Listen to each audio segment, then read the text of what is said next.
que l'Afrique est pauvre, sauvage, avec des guerres, des conflits, sans nous préciser que c'était leur vache à lait. Nous poussons parfois nous-mêmes à avoir peur d'y retourner pour les vacances ou pour développer, car on a été trop déracinés.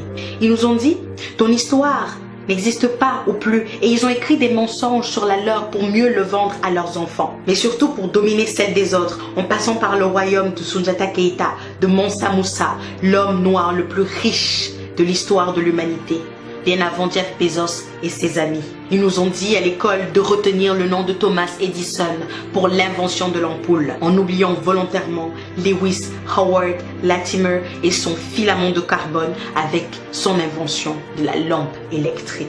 Ils nous ont dit que l'Égypte antique de Toutankhamon, Ramsès, Khéops, mais aussi Hotep, scientifiquement prouvé noir, était une thèse complotiste. Et que la terre des Noirs, traduit par Kemet, ne prouvait rien, malgré la forte ressemblance des traits physiques des Noirs aux statues égyptiennes. N'oublions pas les nez cassés. Et puis ils ont dit que Yoyot, Jean Yoyot, leur égyptologue de tous les temps, lui et lui seul détenait la vérité sur l'histoire de l'Égypte. Mais que le travail de Cheikh Anta Diop est une imposture, car c'est à eux de choisir comment s'écrit notre histoire. Ils nous ont dit, nous allons garder vos objets d'art dans nos musées pour qu'ils ne soient pas détruits ou gaspillés, comme avec l'os Tishango du Congo, la preuve la plus ancienne de l'utilisation du savoir des mathématiques dans l'humanité et qui a été initiée par les Noirs. Ah non! Il faut surtout pas leur dire que des choses utiles ils ont inventées. Ils nous ont dit qu'ils ont fait la première déclaration des droits de l'homme en 1789, alors que la charte du Mandingue existe depuis 1236 et prônait déjà la paix sociale dans la diversité, l'inviolabilité des personnes humaines et de l'éducation, l'intégrité de la patrie, la sécurité alimentaire, l'abolition de l'esclavage ou encore la liberté d'expression. Quelle coïncidence! Ils nous ont dit, vous n'avez pas de civilisation, d'inventeurs, de chercheurs, de scientifiques, de philosophes, en passant par Thalès, Pythagore ou Hérodote. Ils nous disent aujourd'hui qu'ils sont là pour nous aider, pour lutter contre le Covid alors qu'ils n'arrivent même pas à le contrôler. Nous aider à nous délivrer de la famine avec leurs produits exportés, de nous délivrer des guerres que certains d'entre eux ont créées dans leur propre intérêt. Alors, ils ont créé des ONG pour donner du sens à leur vie, sans toutefois aider la vie de celles qu'ils prétendent protéger. Ils sont venus avec le FMI, la France-Afrique, le CFA, l'ECO et même le UN aujourd'hui. En toute sincérité, ils nous ont dit, et on y a cru pendant des siècles et des siècles jusqu'au 21e.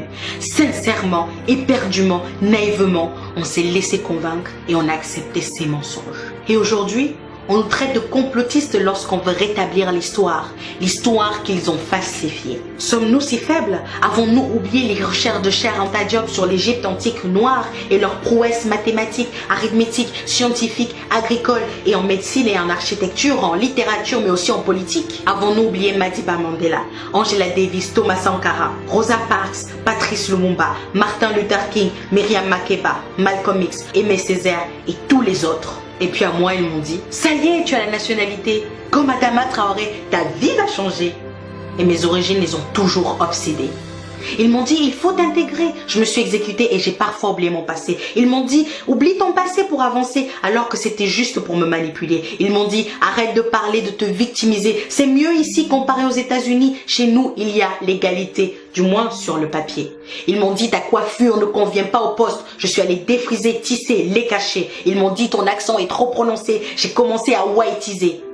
Ils m'ont dit, ton nom n'est pas assez francisé. J'ai pensé à le changer. Non, je ne l'ai pas fait. Mon prénom l'avait déjà été. Ils m'ont dit, ta couleur est trop foncée. Mais comparé aux autres, ça va pour se moquer. Ils m'ont dit, il te faut un diplôme. Et je suis allée jusqu'en Chine pour étudier. Ils m'ont dit, il te faut de l'expérience. Et je suis allée travailler. Ils m'ont dit, il te faut du réseau, de la connexion. Je suis allée chercher. Et puis ils m'ont dit, je suis dans le regret de t'annoncer que nous ne ferons pas suite à ta candidature, car malgré tout l'intérêt que nous portons à ton profil, parfois trop qualifié, ce dernier a été refusé, sans même me dire désolé. Ils m'ont dit liberté, égalité, fraternité. J'ai voulu y croire parce que cela sonnait juste, mais quelle naïveté. Et enfin, ils nous ont dit beaucoup de mensonges, avec un petit mot d'accompagnement, rentrez chez vous. Et ça au moins, c'était vrai. Chers amis, chères sœurs, chers frères, chers pères, chères mères, pour que la vérité et le respect, la cohésion, la paix, pour que le Black Lives actually matter, il va falloir qu'on se réapproprie notre histoire, qu'on la transmette à nos enfants comme la Chine le fait avec les siens pour la réhabiliter. Il va falloir qu'on apprenne que le communautarisme qu'il pointe du doigt, c'est pour nous éloigner de la force économique qui va nous mener à cette dignité tant quémandée. Il va falloir consommer noir ou buy black. Cela va nous faire avancer. Il va falloir rentrer en Afrique, comme ils le disent, rentrer chez vous, pour que le continent soit enfin développé. Il va falloir qu'on se réapproprie nos terres que la Chine achète par milliers pour ne pas se retrouver expropriés. Il va falloir qu'on construise notre identité sans oublier notre passé.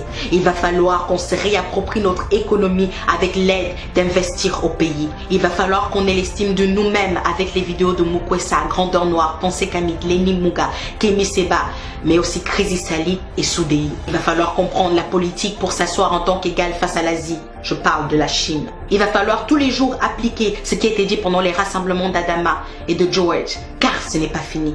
Il va falloir améliorer notre image comme le font les pays asiatiques en faisant du storytelling ou du marketing. Il va falloir s'insurger face à nos gouvernements qui laissent perdurer ce mépris. Il va falloir dénoncer, mais il faudra agir aussi. Il va falloir qu'on garantisse à nos enfants, aux enfants de nos enfants, un monde dans lequel ils puissent vivre égaux et libres, à moins que vous vouliez que The Doll Experience se répète sans fin à l'infini. Il va falloir qu'on leur dise qu'il faut qu'ils soient fiers de cette couleur ébène avec plusieurs nuances et coloris. Il va falloir détruire les chaînes mentales. Il faut que ce soit définitif. Il va falloir leur répéter tous les jours qu'ils sont beaux, forts, brillants, intelligents, courageux et créatifs. Il va falloir leur dire qu'ils ne doivent laisser personne décider de qui ils sont ou doivent être dans cette humanité parfois racisée. Il va falloir leur dire que personne ne fait le choix d'être noir ou blanc car ce sont des couleurs créées pour diviser. Il va falloir se demander si nous allons continuer d'accepter qu'ils nous dictent notre conduite et surtout qu'ils nous autorisent cette liberté ou allons-nous l'arracher. Il va falloir être prêt car ça va être difficile. C'est un combat qu'ensemble nous allons, main dans la main, gagner pour que le racisme ordinaire, institutionnalisé, systémique, étatique ou ethnique soit enfin dans ce monde éradiqué. Il va falloir arrêter de nous plaindre pendant une semaine et puis retourner à nos seules filles. Plouf! Lutte oubliée. Et enfin, il va falloir se demander, et si c'était moi, Hotep?